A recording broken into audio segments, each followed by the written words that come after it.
Hop, bugungi mavzumiz tok kuchi va uning zichligi haqida gaplashamiz. O'zi tok kuchi bizda nima desak, tok kuchi bizda bo'ladigan olamlar birinchi o'rinda o'tkazishdan vaqt birligida oqib o'tgan zaryad miqdoriga tok kuchi deyiladi. Yoki bo'lmasam zaryadli zarralarning tartibli harakati bizda elektr tokini yuzaga keltiradi. Ya'ni bu ham tok kuchi bo'laveradi. Bizda tok kuchi o'zi qaysi yo'nalishda oqadigani, tok kuchi bizda musbat va manfiy zaryadlarni harakati bilan yuzaga kelgan bo'lsa, faqat musbatlarni yo'nalish sifatida biz tok kuchining oqish yo'nalishini ko'rishimiz mumkin. Misol uchun mana biz biror bir L uzunlikdagi o'tkazish talab oldik. Hali bu elektr maydoniga kiritilmagan vaziyatda uni tarkibida bilamiz neytral holatda bo'ladigan bo'lsak, teng miqdorda elektron, teng miqdorda proton bo'ladi. Musbat manfiy zaryadlar. Xo'p, ana endi agar biz buni elektr maydoniga kiritadigan bo'lsak, musbat va manfiy bo'lgan elektr maydoniga kiritadigan bo'lsak, musbatdan chiqib manfiyga kiruvchi bo'lgan nimalar bo'ladi? Maydon kuchlanganligi yuzaga keladi. Maydon kuchlanganligi bizda yorug'lik tezlik qiladi. Shuning uchun mana bularga nima qiladi o'sha tarqalayotgan vaziyatda? Ularga ham o'sha tezlik beradi. Mana bular yorug'lik tezligida nima qiladi? Yorug'lik tezligida tarqalayotgan maydon bo'ylab musbatlar, unga qarshi esa manfiylar harakatlanishni boshlaydi. Biz ana shu musbat zaryadlarda tartibli harakat yo'nalishida elektr tok yuzaga keladi ko'rdik va shularda musbatini yo'nalishidagina nima yuzaga kelar ekan? Tok kuchini oqish yo'nalishida olamiz. Ya'ni qabul qilingan shu kuchni yo'nalishida. Ya'ni manfiylarni tok hosil qilamiz, hosil qiladi. Musbatlar hosil qilgan toki I musbat, manfiylarga esa I manfiy. Ikkovini qo'shsam umumiy tok kuchi chiqadi. Nimadan o'tkazishdan oqayotgan tok kuchi. O'tkazish nima o'zida? O'tkazish o'zimizda nima sim kabel. Tok o'tadigan nima? Simda o'tkazishlar. Tok kuchi bizda I teng Q taqsim teng. Ta'rifga ko'ra vaqt birligida oqib o'tadigan zaryad miqdori tengga tok kuchilarga. I tok kuchi Q zaryad, T esa vaqt bo'ldi. Endi tok kuchini birligi sifatida biz I teng bu formada oladigan bo'lsak, Q taqsim T, kulon taqsim sekund, ya'ni sekundiga necha kulon zaryad oqib o'tyapti degan bildiradi. Yoki bo'lmasam biz buni ko'rganmiz, HB-sidan bizga ma'lum amper. Tok kuchi amperlarda o'lchanadi. Endi bizda birinchi mavzumizda ko'rdik, tabiatdagi har qanday zaryad elementar miqdor zaryadiga karalimidi? Q teng N edi. Quloniga N qo'yadigan bo'lsam, I teng Q taqsim T. Quloniga N qo'ydim, taqsim T. Endi biz o'sha o'tkazish, mana tanlab olingan o'tkazichimizni tarkibida, ya'ni mana shu hajmda nechta elektron bor bo'lsa, bu bizda elektronlar konsentratsiyasi N teng N taqsim V. Hajm birligidagi elektronlar soni. Bu yerda N topsam, N teng konsentratsiya V bo'lib qoldi. V hajm. O'tkazish, korоче, simni qirqadigan bo'lsak, yuzalari aylanib qoladi, kesimlari uzunligi bor. Buni tikib qo'ysak, как silindr simon bo'laveradi. Silindr hajmi asosni balandligi ko'p etmas. Asos bilan uzunligiga betmas deb qo'ysam, bu hajm berar ekan. Xo'p, biz endi T, mana bu T endi elektron, zaryadli zarralar T vaqtdan shu L masofasi o'tyaptimi? V tezligi bilan T teng L taqsim V deb oldimda ketdik.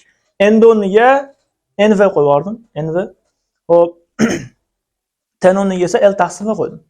Xo'p, ana endi bu yerdan birato'la hajmni yo'rgan ekan. Mana bu yerda V o'rniga SL qo'yib yuborgan ekan. Bu SL, bu NV. Ella qisqarib ketdi, bizda qoldi nes. Bu tok kuchi ifodasi bo'ldi. Endi biz mana shu orada o'tkazishimiz kerak bo'lardi. Bundan oldin ikkinchi mavzumiz bor, Ohm qonuni bor. Ohm qonuni nima desak, mana shu tanlab olgan o'tkazgichimizni ikkala uchidagi potensiallar farqi, ya'ni kuchlanishini mana shu o'tkazgichda elektr qarshiligi bor. Shunga bo'lib bo'lsak, mana shu bo'ladan o'tayotgan I tok kuchini ifodalaydi. Xo'p, I teng U taqsim R. Bu Ohm qonuni. U o'sha potensiallar farqi, ya'ni kuchlanish, R esa biz bo'ladi elektr qarshilik bo'lar ekan. O'zi elektr qarshilik nima desa, bilamiz, agar maydonga kiritmaganimizda o'tkazish tarkibida elektronlar bemalol nima qilgan bo'lardi? Turgan bo'lardi. Masalan, maydonga kiritsak ham u bemalol harakat qilayotgan bo'lardi. Ularga hech kim qarshilik qilmas edi. Endi modda turiga qarab turib, u nimada?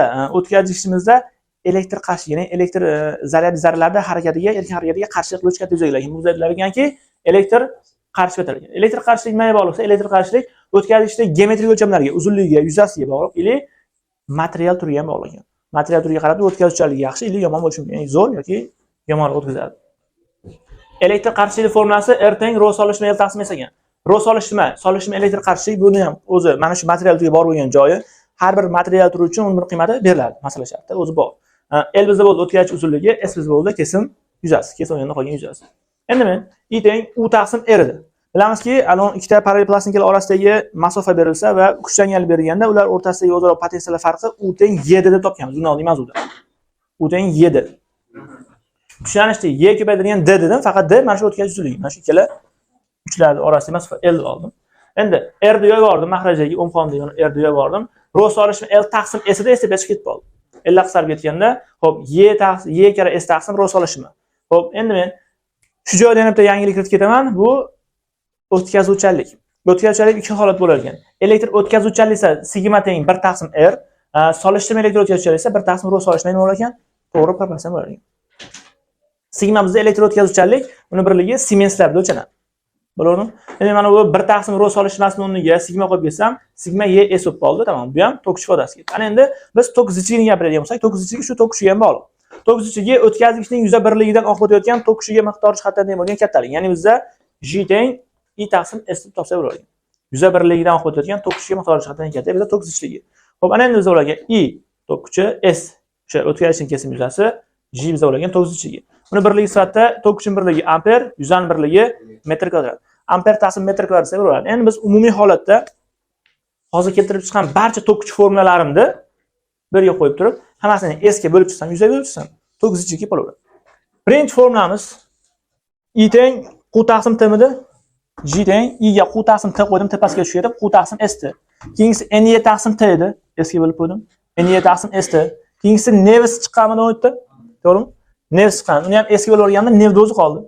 Keyingisi hop, Y taqsim rho solishma, YS taqsim rho solishma. Buni ham S ga bo'lib olsam, tok zichiga bo'lyapti, Y taqsim rho solishma. Ya'ni tok zichligini maydon kuchayganligi orqali ifodasi. Biz buni endi bir taqsim rho solishmasini sigma desak, o'tkazuvchilar edi. Sigma Y bo'lib o'rgan. Yoki masalan biz mana nimani Ohm qonuni qo'yganimizda U taqsim R edi. U taqsim R pastga tushib S ga qoldi. O'zi soddalashtirib erta kelib chiqaradi, prosta oxirida yozib qo'ydim. Bu bizda bo'ldi tok zichlik ifodalari, bu esa bizda bo'lgan tok kuchi. Tok kuchlarni alohida yozib qo'ydim, umumlashtirib bitta qilib. U taqsim T, NE taqsim T, nevs, YS taqsim rho solishma, sigma YS, U taqsim R. Bular bizda bo'ldi umumiy holat, mana shu mavzumizning xulosasi tok kuch ifodalari va undan chiqqan xulosa tok zichlik ifodalari. Xo'p, mana endi bizda shu tok zichligiga oid bitta nisbat bor, shuni yozib ketamiz. Umumiy holda tok kuch va tok kuch zichlik ifodalari bu. Masalan, agar turli uzunliklardagi bir xil materialli o'tkazgichlar o'zaro parallel holatda ulansa, ulardagi tok zichlar qanday munosabat bo'ladi desa, nima qilamiz? J1 taqsim 2 bo'ladigan bo'lsa, mana suratga I1 taqsim 2 eslari ham bor edi. Xo'p, men endi parallel xosiyat bilamiz, kondensatorlarda ham bizga ma'lum bo'ldi. Bu elektr qarshida ham o'zgarmas, parallel xosiyatda kuchlanishlar teng bo'ladi. Tepa qismli kuchlanishlar, pastda nimasi kuchlanishlar bir-biriga teng.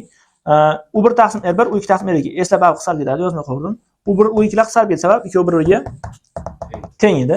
Xo'p, bu yerdan elektr qarshida yo'q bordim. Royal taqsim S turib, Slar ham qisqarib ketdi. Material turi ham bir xilda qisqarib ketdi va bizda qoldi elektr taqsim R1.